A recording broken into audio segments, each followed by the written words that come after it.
இந்த பதவின்னு ஒண்ணு இருக்கு பாத்தீங்களா? பதவின்னு ஒண்ணு, அது முழுக்க முழுக்க பிசாசு உண்டாக்குறது. என்னங்க இப்படி சொல்றீங்க? நிஜம். முதல்ல பதவிக்கு நாக்காளிக்கு ஆசைப்பட்ட ஆள் யாரு? நாக்காளிக்கு முதல்ல ஆசைப்பட்ட ஆள் யாரு? பிசாசு.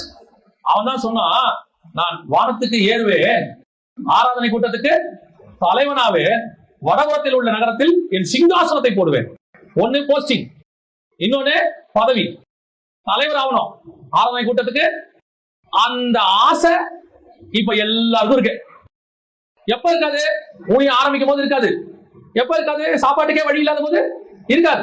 அவர் பாட்டு உழைப்பாரு, நல்லா கஷ்டப்படுவாரு, ஆண்டவர் ஆசீர்வதிப்பாரு எல்லாருக்கும். அப்புறமா வந்து கூப்பிடுவாங்க, நல்லா நீங்க கடக்கண்ணி வச்சு அந்த ஏரியாலே கொஞ்சம் பெரிய ஆள் உங்களை ஆண்டவர் ஆசீர்வதிச்சு கார் பேர் எல்லாம் கொடுத்து உங்களை நல்ல பெரிய ஆள் ஆக்கின பிறகு அந்த ஏரியால இருந்து வருவாங்க, ஐயா நம்ம ஏரியால இருக்கிற வியாபாரிகளுக்கு நீங்க தான் தலைவராகும். இதுதான் உங்களுக்கு வைக்கிற பிசாசு சோதனை, மகிமையை காட்டுறது. நல்லா தெரிஞ்சுக்கோங்க, இந்த உலகத்தில் ஏற்படுத்தப்பட்ட எந்த பதவியும் தேவனால் ஏற்படுத்தப்படவில்லை. தேவன் ஏற்படுத்தின பதவி ராஜா என்கிற பதவி.